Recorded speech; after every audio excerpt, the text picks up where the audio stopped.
Hi guys, welcome to another Divi theme video. This is Jamie from System22 and webdesignandtechtips.com. We got some great news today. Divi have just added a new feature. If I go to my theme builder, I've got my page open here. People have been requesting that they add custom headers and footers to the theme builder here. As you can see, they've done that now with the update in 5.02. This is great because it means you can edit it within the builder, and also when you're doing designs, you've got it up there so you can place things how you will. Now, if you're not upgraded yet, I've got a site that's not upgraded here. If I hit edit with Divi, I had a custom header up there. You'll see it's not in the builder at all. So let's go back to this one. For anybody that doesn't realize,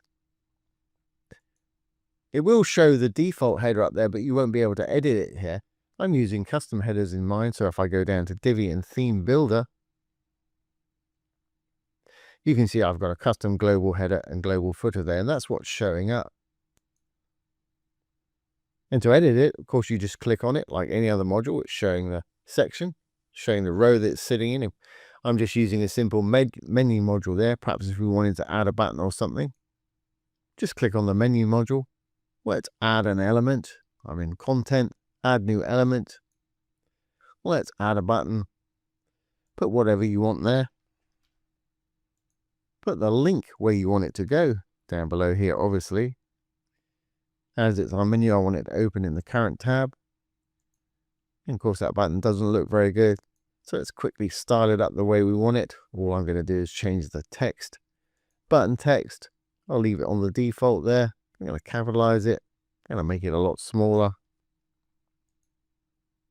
In fact, let's make it even smaller than that. Now I want it in line with everything else, and as it's an element of our menu module, if I go back to the menu into design and layout, I can justify it in the middle. It'll pop it down there for us. And what this means is, rather than having to go to your theme builder to update your header, or if I roll down the page, I believe I've got a footer on here, you can update it in real time as you're doing your pages if you find something that you need to update.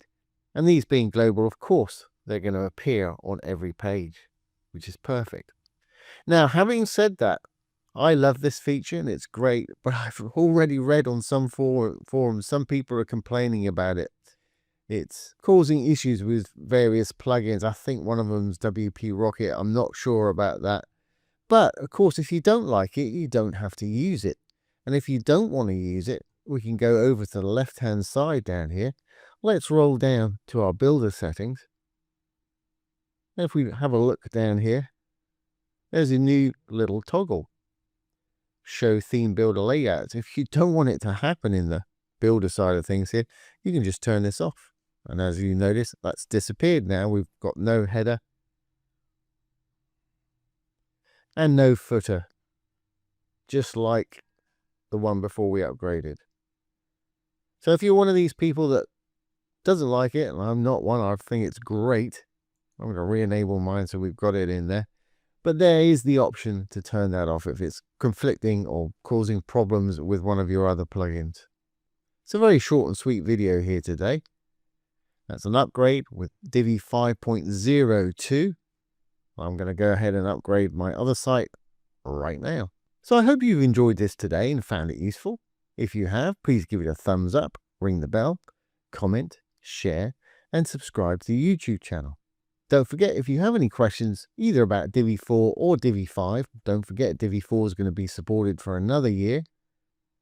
Pop them down below. I'll do my best to answer them for you or make a little demo video just like this one. Once again, this has been Jamie from System22 and webdesignandtechtips.com. Thanks for watching. Have a great day.